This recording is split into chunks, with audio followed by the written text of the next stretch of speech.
the real reason that private equity slash private credit has been so interested in the insurance space, because it provides them an avenue to basically a socialized backstop, which, makes sense. But I guess I wonder, in the course of your research and actually talking to private equity and private credit, how aware are people of, the current regulation scheme for bankrupt failed insurance? Does it come up a lot? I think one of the main ways that this ends up playing out is that, you know, what people are often thinking about is, turning back to the permanent capital angle. Um, am I allowed to just like make my investments without somebody yelling at me Mhm. about them? And one of the reasons why, if you have a life insurer, you can make kind of whatever investments you want without like nominally the creditors of your company or the investors in your company coming and yelling at you, is because you have Not having people yell at you is like a very underrated Yeah. incentive in the world, but I think it's one that probably is very important.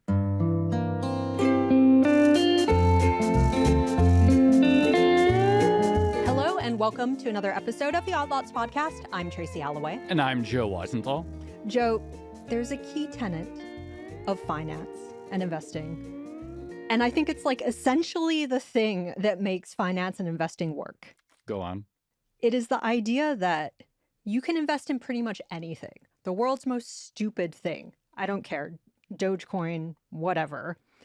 But the key thing is, if you do that and the investment doesn't work out and it goes belly up, you should bear that loss. Yeah, I think that's right. I would actually... Ideally, by the way, you invest in something that doesn't have negative externalities for other Yeah, people. But, let's just focus on the loss portion for a second. Yeah, I like this framing. I think the way, like, you could say that financial structures overall, whether we're talking about a bank, whether we're talking about a multi-strategy, multi-platform hedge fund, whether we're talking about whatever, is an exercise in trying to establish this purpose, Yeah. right? Because everyone wants to make the investment that they don't bear the loss in, right? That's like and we should all, to some extent, we should all be striving for that constantly. And so what you want to build up these things that more or less create that to happen, principal agent alignment problems and so forth. And so when you get moments in financial history where losses are not purely borne by investors, Yeah. people often get very upset. And as you know, 2008 was one of those moments, right? One of the reasons the 2008 financial crisis was such a huge deal Yeah. was because we had banks who made a bunch of risky investments and Yeah. then ended up getting effectively bailed out by taxpayers, even though taxpayers arguably were not the ones deciding to invest in synthetic CDOs and things like that. Even in the absence of bailouts, this always bothers people when someone makes money on a risk and then someone else holds the bag, from the bailout example to people who promoted SPACs and made a lot of money just on the transaction, but didn't participate in the downside. It upsets people. Right. And so all across finance, you see in situations where people are upset when it turns out that the person doesn't have the requisite, quote, skin in the game, unquote. No one wants to be an unwilling bag holder. That sounds No, bad. But I want everyone else to be like, we strive.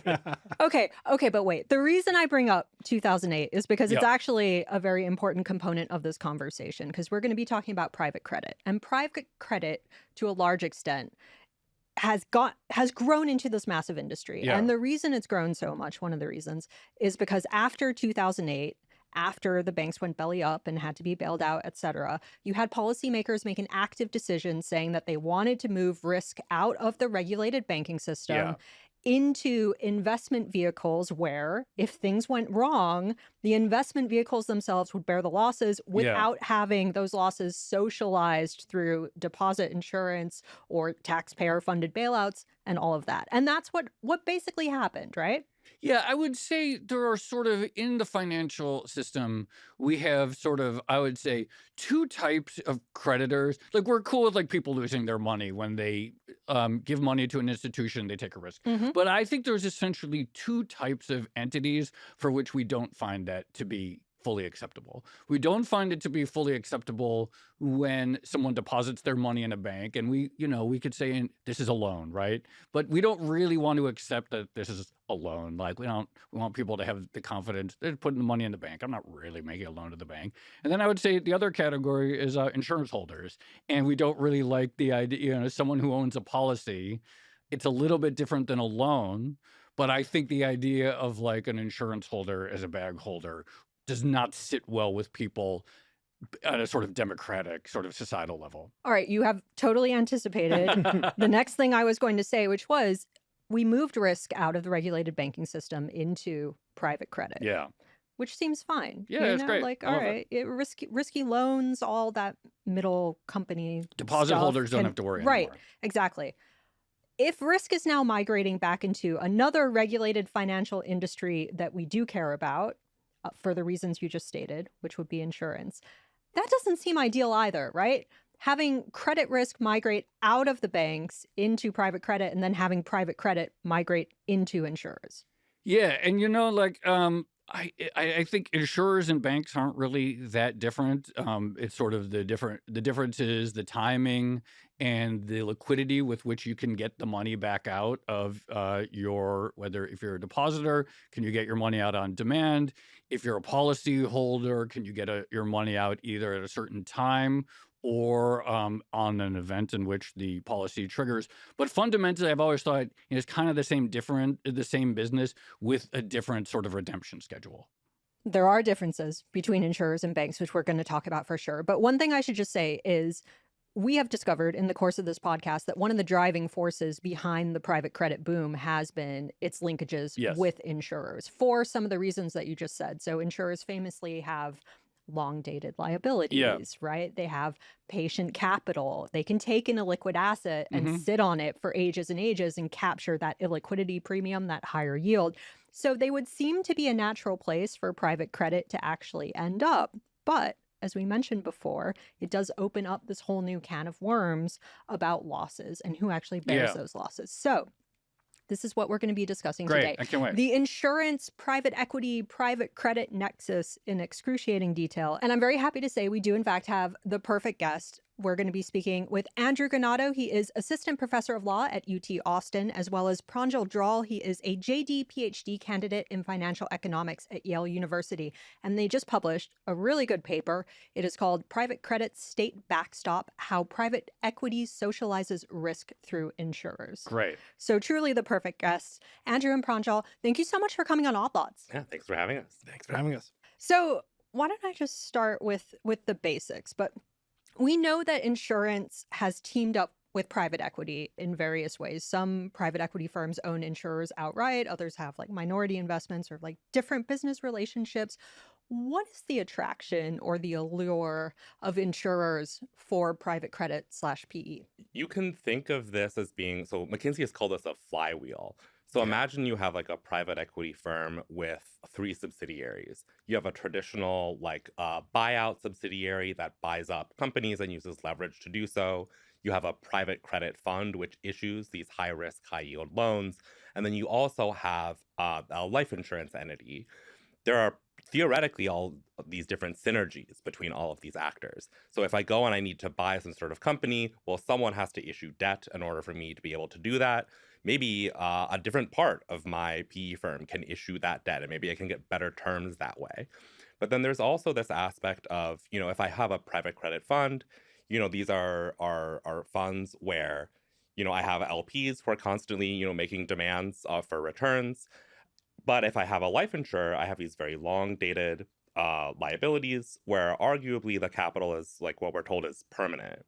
So if you can hold these private credit loans that are highly liquid on the balance of the life insurer that you're issuing to other firms in your portfolio, you can imagine that this is like a scenario in which you kind of theoretically get the best of all 3 worlds. One more way to think about it is that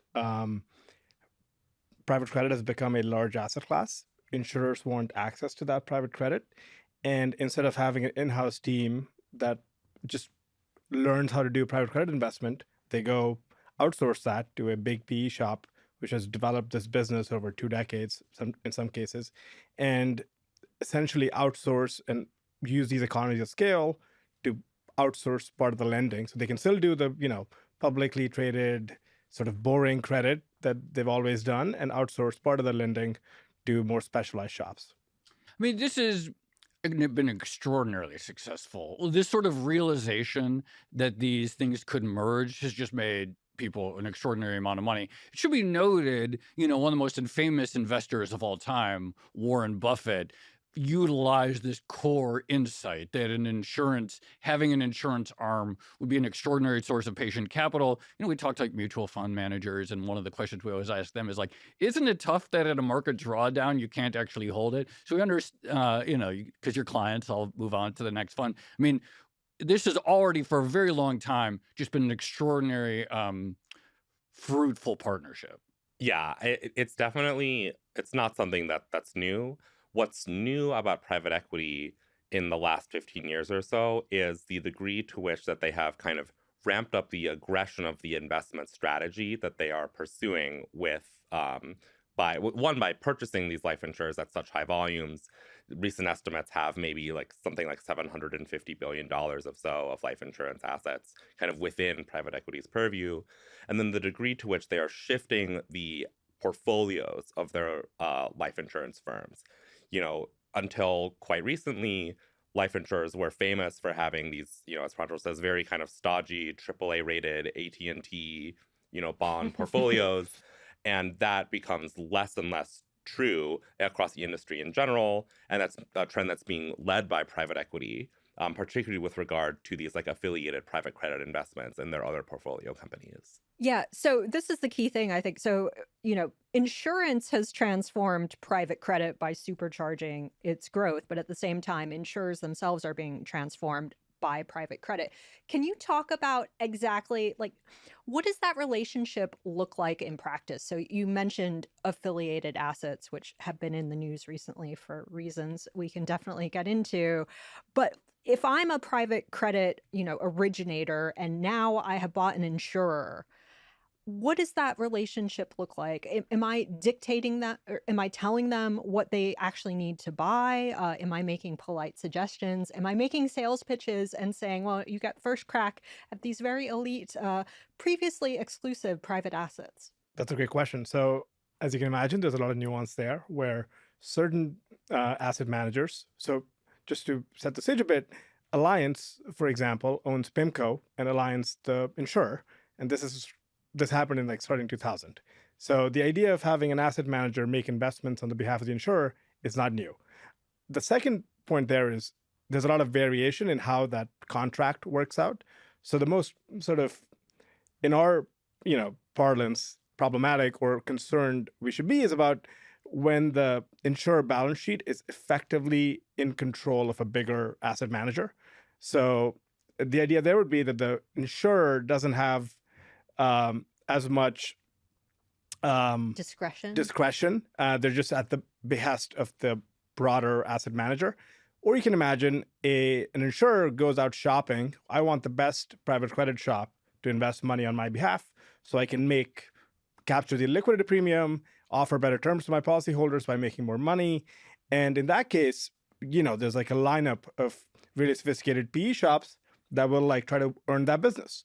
And in that case, you can imagine this is called a third-party agreement where you're outsourcing part of your balance sheet to an asset manager.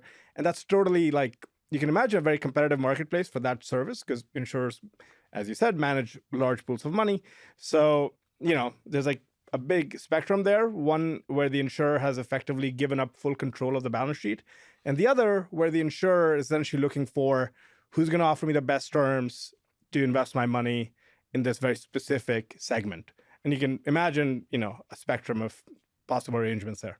So if I'm an insurer who's owned by a PE shop, I'm paying them management fees as well for those assets, right? That's right. Okay. And you're paying management fees in both cases, usually. It's just in the third-party context, since you don't own the insurer, you'd imagine the insurer has better bargaining incentives. Exactly. Okay. Oh, yeah. And there's also many cases where, the insurer is part of a private equity kind of like sponsored platform is not just paying out fees for management, but it's also paying out fees for essentially all sorts of other affiliated services. Like you could imagine accounting, you could imagine valuation, consulting, all sorts of things where like IT. Yeah. where like the insurer is kind of like the balance sheet of the insurer is a holding pen for a lot of the assets, but all of the action is actually outside of the insurer's corporate form and the rest of the kind of PE sponsor. How much competition is there among insurers to gather assets? Because it's like, okay, here is insurance company A, and they're going to pay me, $5,000 a month for life because I've bought this annuity every month for the rest of my life after I turn X age. And here is another one, but this one is paying all these like IT services and all these little things that maybe like come out of the return, etc. Does the end market of insurance purchasers have much clarity on what they're buying and the economics of two different policies? That's a great question. So it's a hard empirical question. Yeah. So there's this thing called in finance called the annuity puzzle, where in theory annuities are the perfect investment, but society as a whole underbuys them. And a lot of finance professors have spent decades puzzling out why that is the case. So we're not going to solve it here, but the one of the lessons from that literature is that people underinvest in annuities because they don't get a good deal. Prices are too high, the policies aren't that good, there's competition, but the end consumer doesn't get a great deal, or they at least perceive they're not getting a good deal. So there's always been this concern that for some reason, the annuity market isn't very competitive. Now, you might imagine if an insurer is owned by a PE shop and they make a lot of money on the private credit illiquidity and all this, because it's high returning and all this stuff. So, and they earn fees. So in some ways, a PE shop that owns an insurer might offer better terms to policyholders because they have all these other ways to make money from the business. So we've seen some empirical data that like by owning an insurance company, the PE-owned insurance companies compete better in the product market.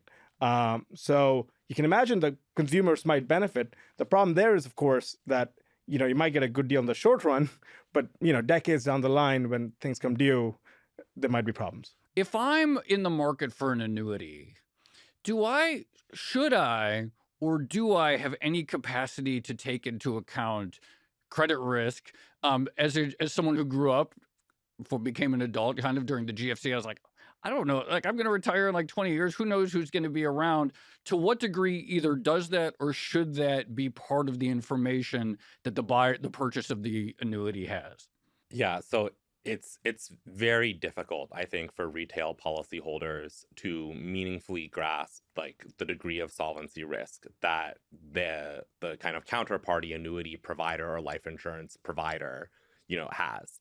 And so something that we think is really fundamental is that, the investors in, say, a private credit fund, nonprofits, and endowments, big institutional investors, pension funds, they're in a very different position than just like normal people who like don't know about anything, what this insurer is doing with all of the money.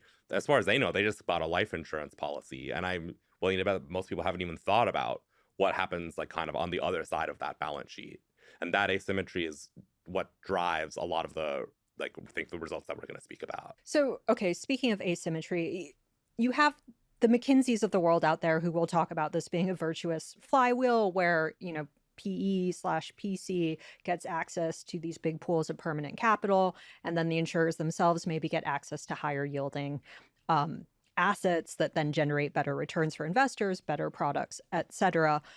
On the other hand, you also have critics of this practice who will point out that because of the nature of private credit, because these aren't publicly traded bonds with, AA, I guess now, or maybe AAA ratings for some corporates, you don't necessarily have the level of insight into what these things are and what their true riskiness is. Talk to us about what we know about the actual private credit assets on insurer balance sheets and what regulators can actually see and know about these things.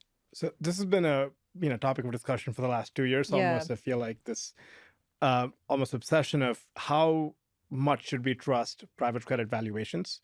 And this is a problem in BDCs, which are like, publicly traded, and you can see the quarterly marks on these loans.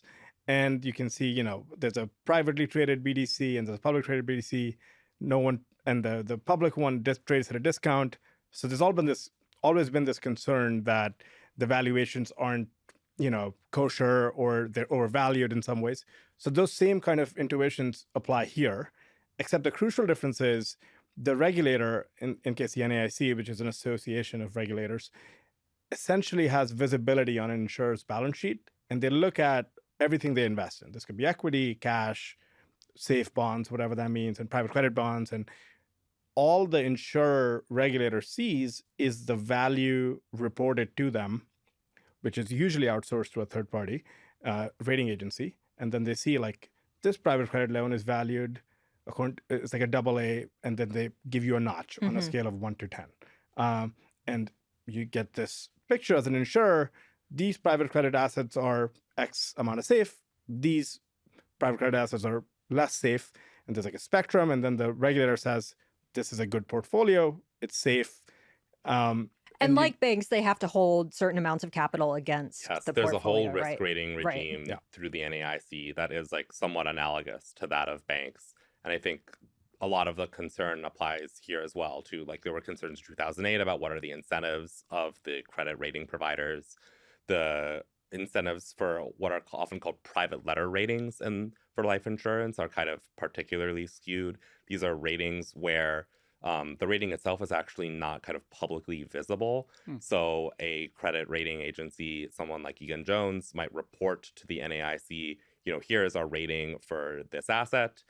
And, how was that rating obtained? Can anybody else like investigate? Is there any sort of track record to compare this against? It's just extremely difficult. And so there's a variety of new empirical literature in economics that's coming out basically every week, where people will come do various sorts of tests and they'll just continually find overvaluation in a lot of these assets.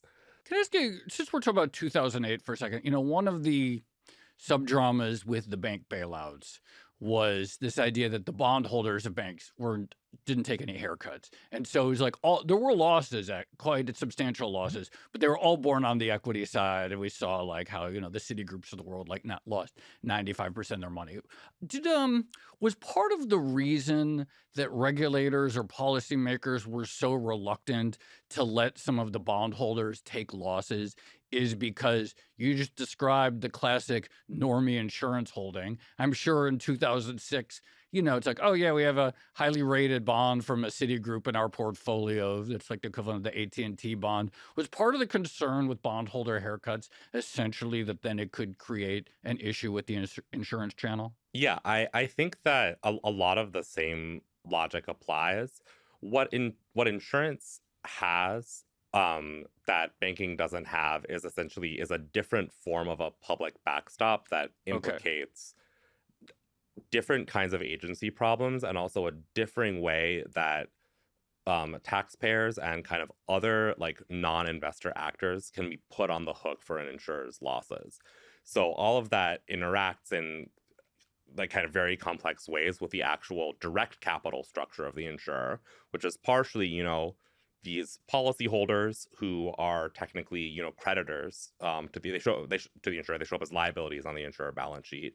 And then there's also kind of direct creditors to insurers. They're not covered by the socialized backstop, but there is this kind of like endless relationship that keeps shifting when you have what we call like, or what is that, an insurance guarantee fund. So this is actually the real subject of the paper. As much as we talk about ratings, arbitrage, and opacity of private credit assets and things like that, the point that you make is that because of the way that insurers are regulated and I guess administered when they go belly up, although they don't really go through traditional corporate bankruptcy proceedings, but the way they're dealt with if there's a failure is fundamentally different to the way banks are dealt with in our system. Talk about those differences for us. I think when people think about what does a public backstop look like, if they're familiar with one, they're familiar with federal deposit insurance. And federal deposit insurance is a pre-funded risk-based system.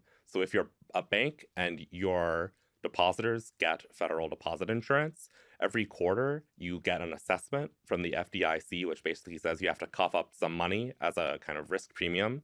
The FDIC has a deposit insurance fund, which holds that money. And in the event that a bank ever goes down and payouts ever need to be made to keep depositors whole and to like administer the the insolvency of a bank, they spend down that fund. And in the event that that fund is ever fully depleted, there is the kind of full faith and credit backstop of the United States government. So that would be truly a kind of taxpayer funded bailout. In 2008, we also had, of course, like TARP. So that was, like legislators had to go and vote, say, like, okay, we're going to individually appropriate money, we're going to appropriate loans, we're going to appropriate all sorts of investments, because like the scale of the problem was just too large to deal with through the FDIC on its own. Insurers are subject to a different form of public backstop that we argue in the paper is kind of essentially structurally worse. The way that a guarantee fund works is if a life insurer goes bankrupt, it does not go into bankruptcy, similarly to how a bank does not go into bankruptcy. Instead, the domiciliary state of that insurer takes the lead on a simultaneous insolvency proceeding across every single state. Insurance is regulated at the state level. There is no kind of federal regulator of insurance. There is no equivalent to the FDIC. You just go into state court, and then we have to resolve this across every state simultaneously. And within every single state, there's a guarantee fund that says, if you are a policyholder of this insurer, we're going to guarantee that you get up to some statutory cap of your money. Similarly to how for the FDIC, you get up to $250K. In theory, potentially it could be far more, but statutorily, you get your first $250K and every account is insured. It depends on the state law for every individual state coverage, but you can think of it as being roughly $300K. So if I have a life insurance policy that's supposed to pay out for $200,000 when I die, and my insurer goes down, I can just keep paying premiums, and the policy backstop fund will make sure that I get, or that my beneficiary gets, $200K in the event that I die and that I've maintained my end of the contract. The way that a guarantee fund pays for this protection in the first instance is by levying an assessment on every surviving insurer in that state. But this assessment is only levied after the insolvency has already happened. So if I'm the insurer that went down, I've actually contributed $0 of my It's very ironic for insurers themselves to not be like paying something towards insuring their own deaths. Yes. I find. Yeah. But anyway. So like well, of course, the company's gone down, so it's not a happy ending for them, but like they don't have to cough up anything. Meanwhile, some other random insurer who had nothing to do with this, they have to pay some sort of bill. And that bill is weighted by the percentage of premiums that they sold in recent years in that line of business. So, the other life insurers in the state of Oregon or whatever, if I have a life insurance policy and I'm in Oregon, like they have to pay up. But then what happens afterwards depends on the state exactly. But in the vast majority of states, you can, as the insurer, get a tax credit against that assessment liability. And in about 34 states, you get a full tax credit that you can take 20% a year over 5 years. And then in another 10 states, it's roughly 10 years. There's only about 6 states where you don't get any tax credit. So, of course, if you have a fully offsetting tax credit, this is economically equivalent to a taxpayer bailout of the insurance policyholders. But, nobody ever votes on this. That just happens automatically by operation of law. And the insurer is stuck with losing what we might call like kind of just like time value of money because they have to like, float this in the meantime. But it is a stealth taxpayer bailout. And beyond the sort of structural issues, you might imagine some practical problems with this setup. Number one, the statutory cap in FDIC is $250K, which is considered a fairly high amount for like just someone having a checking account. In this case, close to $300K for life insurance. That's about the 40th percentile of life insurer policies. A lot of policies are way bigger than that. Yeah. As you can imagine, people who usually buy life insurance are usually richer and they're putting a lot of money into premiums. So the coverage of this bailout is way lower than sort of bank failure. And the other sort of big concern is that just practically speaking, Iowa and Oregon and New York and Tennessee sort of doing this at the same time is a very challenging task. We haven't really had major insurer failure in this way. Like in 2008, obviously AIG was bailed out. So the idea is that Have we ever had a big insurance not on this failure? scale. So it's actually it's completely untested to Huh. have a large national insurer with assets in something like, the hundreds of billions of dollars range go insolvent in a way that would require administration through the guarantee fund. So is it fair to say it's like structurally suboptimal on multiple levels? So it's suboptimal in the sense that there is this implicit taxpayer backstop in a way that's a little different from the FDIC, but it's also suboptimal that the backstop isn't actually that good for the policyholders potentially, because it's like, all right, if we're going to have a backstop, at least we can rest easy that the policyholders, like maybe there's a little bit of misalignment. The backstop encourages the insurer to take undue risk. But look, it's okay. It's good in the end because at least policyholders can sleep easy. What you're saying is we don't even have that. We have the taxpayer part, and we don't really even have the comfort, the FDIC equivalent that can make everyone sleep easy. exactly. And since you're not paying as your solvent, you're paying post-insolvency. One more thing that the regime encourages is as you head into distress, you want to take on more risk. It seems good for an immoral insurer, right?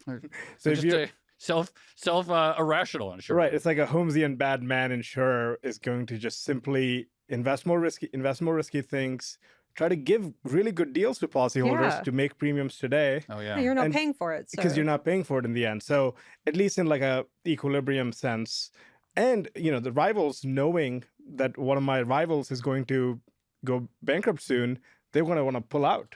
Because with FDIC deposit insurance, they put a cap on how much rates you can offer. Like that's part of that trade, so that you can't, a desperate bank can't say, oh, we're paying 15% on savings accounts right now, but there's no, in insurance, that mechanism doesn't exist. Exactly. Interesting.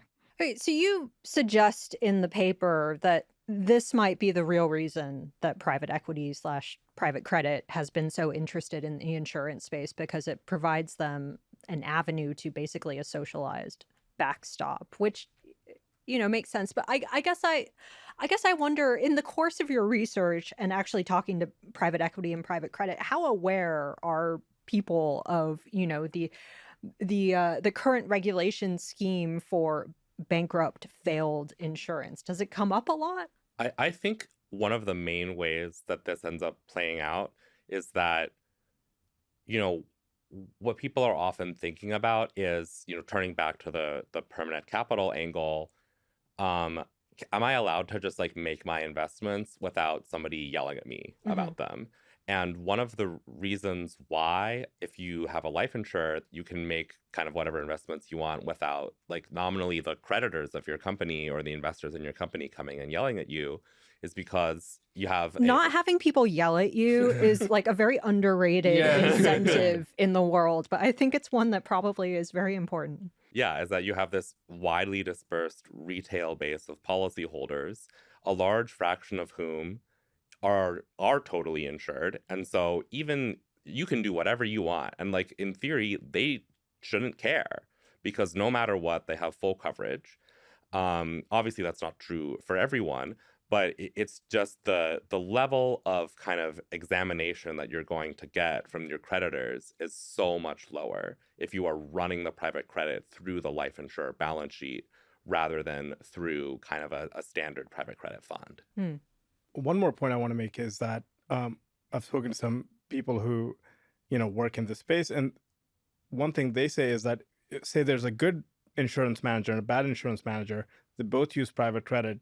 One of them uses investment grade private credit on the balance sheet. The other one uses rating inflated bad private credit. And since the valuation regime is sort of opaque and it's sort of hard to tell what's like a truly good private credit loan versus not, it actually penalizes in equilibrium sort of good asset managers because they might have access to like AT&T private credit. And if they're getting the same ratings from Egan-Jones as someone who's investing in like a, middle market SaaS company in Chicago, obviously those two are extreme examples. They get different notches in the NAIC system. But you can imagine at the margin, the high quality private credits also suffer just by ratings inflation, because you're not just hiding risk, you're also competing in this dynamic market. So the insurer who has access to investment grade private credit might also suffer. And the design of the guarantee funds actually amplifies this problem, because in banking, the assessment premiums that banks pay are risk weighted. They're not purely size weighted. Obviously, size is a major important component of risk. But for guarantee funds, it's purely the premium volume. So you can imagine two identical insurers with the same premium volume, except that one of them, invests very conservatively. The other one invests, like a madman. The expected value of the public backstop is much greater, for one than the other. And so you have this kind of implicit subsidy that is being routed through this like underlying backstop. In the event of like a failure, like there is not, as you said, it's only the 40th percentile policyholders. There are a lot of potential losses. Are there, in the literature, in your work, et cetera, is there a certain expectation that there exists in the world certain other implicit backstops that aren't formalized in law for those premium holders? Or could it only be the type of thing where it's like, if they're going to get, quote, bailed out, unquote, it would be some sort of TARP-like vote again, where politicians have to stick their necks out? I think that's the exact way to think about it. So the 40th percentile person is just by operation of law going to get a bailout.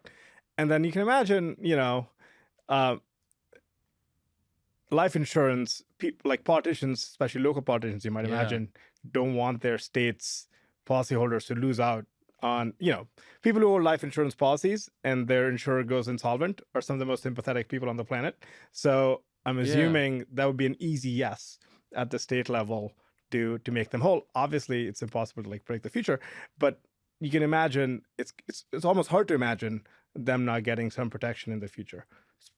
There's also the potential, especially in states that actually don't have the tax credit, for a perverse feedback loop. So if there's a bad macroeconomic environment and some large insurers go down, that levies assessments on the other insurers that are already hurting. And that comes at the worst possible time. And if that pushes other insurers into insolvency, then you have this very vicious cycle.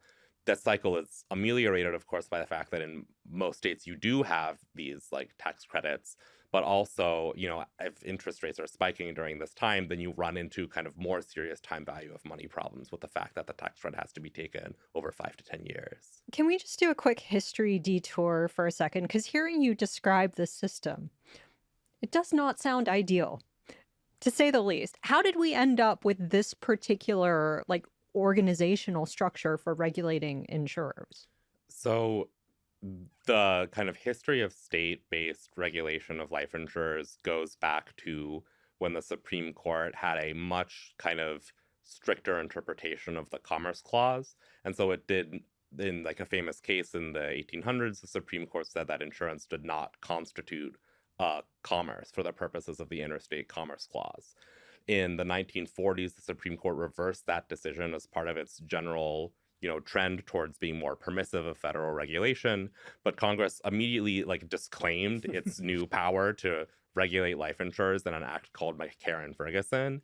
And McCarran-Ferguson says that, unless Congress explicitly passes a law that says we're regulating insurers, all other regulatory authority is reserved to the states. So it's just pretty much been like that the whole time.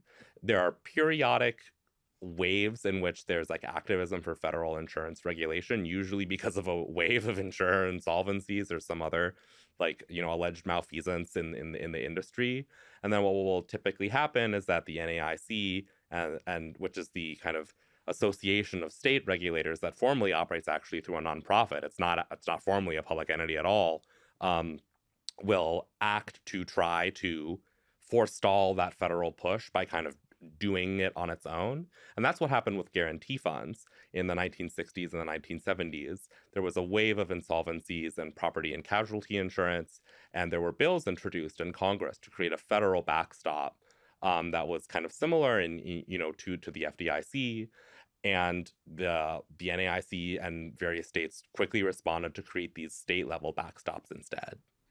And one of the interesting ways the NAIC operates is that most states actually defer rulemaking to the NAIC fully into the future. So I think Indiana is one of these states where they self-incorporate the model law that the NAIC puts out, even prospective changes. Oh, so they just like cede control entirely. Yeah, so basically. there are state laws that say if the NAIC says this, it will be automatically incorporated into our own state law, which is like a very distinctive arrangement. And the NAIC is like a DC, nonprofit, and they make money by selling data to insurers, other insurance companies. And we're researchers. We've tried to get NAIC data before, and you have to pay for that. So that's how they make money. So it's like a very distinctive regulatory structure. So it occurs to me there is a difference between banks and insurance is that banks have the possibility of correlation on two fronts. So all the loans, if you're here to think banks make a lot of housing loans, like banks the loans could all go sour at the same time, but then also their depositor base could be correlated, right? We saw this with SVB, but you could also just imagine in any other environment, people get anxious about a bank and they all withdraw their deposits. That can't quite happen the same way with an insurance company, at least if we're talking about vanilla insurance, where you only get paid out either on an event or retirement or something like that, and you stagger it. Does that change the dynamics or the fact that insurers could still have correlated failure? They're all maybe making loans to software companies at the same time, but they don't really have the risk of correlated withdrawals or in the same way that a bank would? Great. That's a pitch for our next paper. Okay. That's the follow-up that we're working on insurance. now. So you can imagine conceptually there's runs on the asset side of the liability side. Yeah. I'll speak a little bit about the assets, and Andrew is more an expert on the differences in policy and liabilities. But on the asset side, as you said, all of them make loans to Chicago SaaS company in the middle market, and then they all go calling back, and there's there's not enough cash flows. So in that paradigmatic sense, since banking has very good, like on the floor of a bank, there's officials from the federal government that say, don't invest in this type of risky asset, usually about credit, but also I'm sure they're thinking about industry risk. Yeah, we're watching your SaaS exposure or something like that. Something like that. And insurance, since that regime is much weaker, because it's dispersed, the NAIC, is less, they have way less resources and power than the federal government. So just on the asset side, the monitoring is much worse. Okay. So you might imagine there's more possibility of correlated exposure than there is in banking. And you can imagine, like the last year or so, a lot of the private credit sort of pain has been due to a very specific kind of exposure. Insurers are something like 15% of the assets are in private credit, 10 to 15, depending on how you measure. And the idea that, a third of private credit is software is not a stretch. So you can imagine 30% of that 15% is in one industry. Again, I don't have the specific numbers because they also do infrastructure and all these longer term things. But the idea is it's more possible in the insurance context than banking. And the liabilities is a completely different answer. Yeah, liabilities is fascinating, and that's going to be one of the primary subjects of our next article. So one preview would be, things depend a lot on the kind of life insurance policy that you hold. Yeah. So, for example, you could have, let's say, if you hold a whole life policy and you have a cash value reserve account inside of that policy, this is essentially a tax preferred, kind of a Roth IRA thing that's inside of a life insurance policy, and you have rights of withdrawal on that account, and so that is a demand deposit and so if you had a life insurer that had sold a ton of cash value life policies, and people tended to store a lot of money in those policies, you can run on that. Would you just to be clear, would you say that historically, since these are sort of more exotic flavors of insurance, that regulators have approached this industry as one in which, quote, runs aren't a phenomenon the same way we associate them with banking? It's definitely, I think, in banking, runs is the primary concern. It drives everything. And in insurance, I do think, kind of per the permanent capital hypothesis, you're structurally the asset liability mismatch, right? Yeah, there are good reasons to think that insurers are structurally less vulnerable to runs on average, but it depends a lot on the nuances. And there have been runs on life insurers before. So Executive Life in the early 1990s was a life insurer that was really struggling, and there was a run on the insurer. Now, Executive Life was, a few $1 billion worth of assets. This is not something that is going to cause the financial system to collapse. And so I think we've been very lucky that we have not had a situation like that happen with a very large life insurer. Well, okay, speaking of cascading risks, one thing I never understand when it comes to insurance is reinsurance. Because it's just like you have the insurers, then the reinsurers insure them, and then do you have like reinsurers who insure the reinsurers? I It's think there is insurance all the reinsurance. yeah, Yes. it's insurance all the way down. But you talk a little bit about this concept in your paper of shadow reinsurance. What exactly is that? If you are an insurer and you would like to transfer some of the risk off of your balance sheet, there are various ways that you can do this. You can reinsure with a totally independent entity. So you'll say, like, you're going to take on these liabilities and I'm going to transfer you these assets. Or you could do this with a captive, so like subsidiary reinsurer.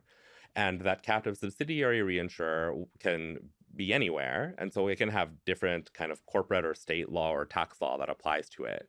So one of the main ways that life insurers, and particularly private equity-backed life insurers, like to reinsure is that they use captives that are in Bermuda or that are in certain states that have tried to compete with Bermuda, like Iowa or Vermont. And these are places where the tax rates are very low. And also there is no balance sheet visibility into the reinsurance balance sheets through the prism of the primary insurer. So if I were to reinsure all these assets and liabilities, I like give up all of these, all this stuff off my balance sheet, and then it disappears into the reinsurer balance sheet.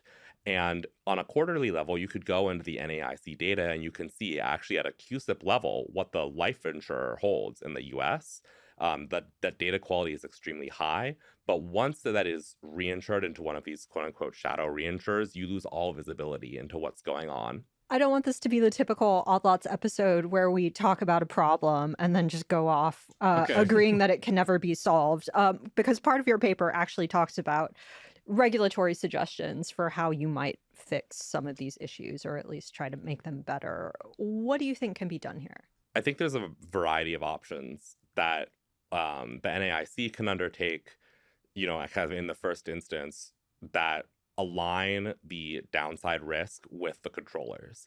So you can imagine, like, step one could be something like valuation-based reforms. I think a lot of people agree at this point that the over-optimism in valuation is a structural problem, that private letter ratings are too generous, and that also just that there is an issue with trying to value private credit in the first place, because these are non-tradable loans that have these bespoke terms. And so you can do a Pigouvian tax on opacity itself, where you say, like, oh, if certain kinds of assets are just structurally hard to value, then we're going to impose a regulatory capital surcharge on that complexity. We're not going to look at any of the individual underlying assets because that's extremely resource intensive to do. That's just not feasible to do, especially if you have, a private equity-backed insurer with billions and billions of dollars of these assets on your balance sheet. But we're just going to just say, like, you know what, you're just going to have to pay that surcharge. You can also move to the guarantee fund level. You can end the tax credits that insurers get for the guarantee funds. You can move to pre-funding. You could transform it into a federal deposit insurance-like system. Yeah. And then you can also borrow other ideas from areas in banking. For example, we talk about this kind of theory in banking law that is, has not actually been operationalized very much, but it's called the source of strength doctrine, where if a bank goes down, in theory, under the source of strength doctrine, you could go to the affiliates of that bank in a bank holding company and say, look, time to pay up, because the rest of us have to pay up and so do you.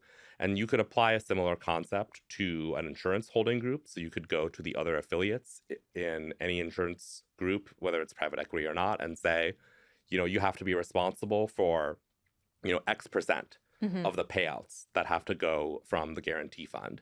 and that would align incentives in this insolvency scenario. Source of strength doctrine. Yeah, I like that. That's good. Yeah, that's a good name. It has a sort of like Chinese governmental ring to Yeah, it, that's where right. like I the feel like it intention should- is stated up front. I just say it feels like it should be something that's about something bigger than banking regulation. It's like I subscribe to the source of strength doctrine. It's like, oh, it's about banking regulation. Anyway.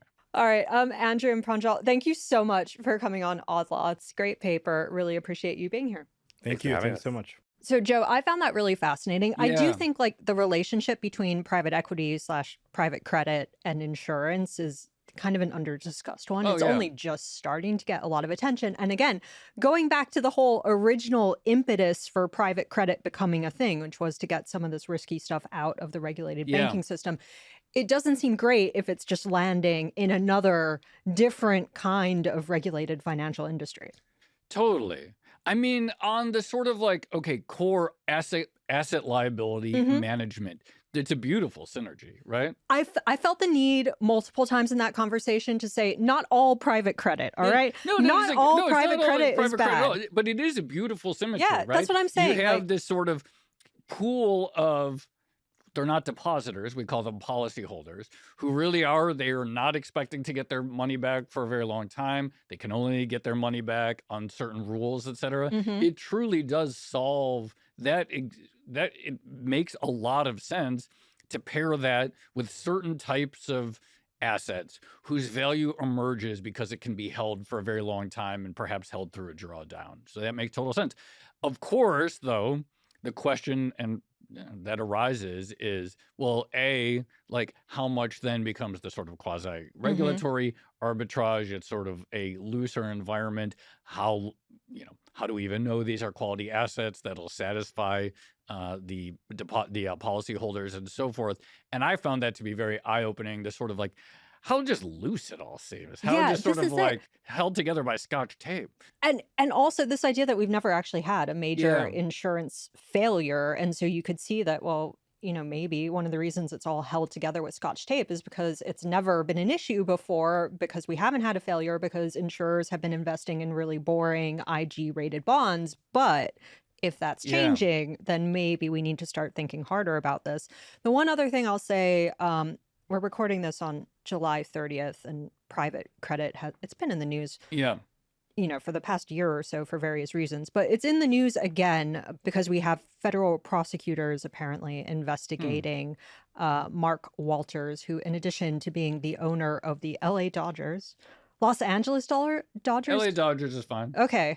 I don't, people get No, that's pedantic fine. with No, sports LA teams. Dodgers is fine. All right. Also has Guggenheim, and Guggenheim Oh. has affiliated insurers, Delaware Life, and I think the other one was called Clear Lake, or not Clear Probably. Lake, Clear Spring, Oh. something clear. Yeah. But A clear in a body of water. yeah, but of course the irony is that maybe it's not so clear because it put out a revised financial disclosure saying that the number of affiliated assets on its balance sheet, so these are assets that come basically via Guggenheim or that are under common control by yeah. Guggenheim, they had reported them previously as something like 3 to 5% of Delaware Life and Clear whatever total assets. And then they went back as a result of this investigation and checked, put out a revised statement. What do you think the proportion of affiliated assets is now? Tell me. 40%. There you go. So Yeah. it moved from 3 under additional scrutiny. It moved from 3 to 40%. So these are the kind of concerns that Yeah. I think are starting out to there? bubble up. Totally. But in the meantime, shall we leave it there? Let's leave it there. This has been another episode of the Odd Lots podcast. I'm Tracy Alloway. You can follow me at Tracy Alloway. And I'm Joe Weisenthal. You can follow me at The Stalwart. Follow our producers, Carmen Rodriguez at Carmen Armin, Dashiell Bennett at Dashbot, Cale Brooks at Cale Brooks, and Kevin Lozano at Kevin Lloyd Lozano. And for more Odd Lots content, you should check out our daily newsletter. You can find that at bloomberg.com/oddlots. And you can chat about all these topics 24/7 in our Discord, discord.gg/oddlots. And if you enjoyed this conversation, then please leave a comment or like the video, or better yet, subscribe. Thanks for watching.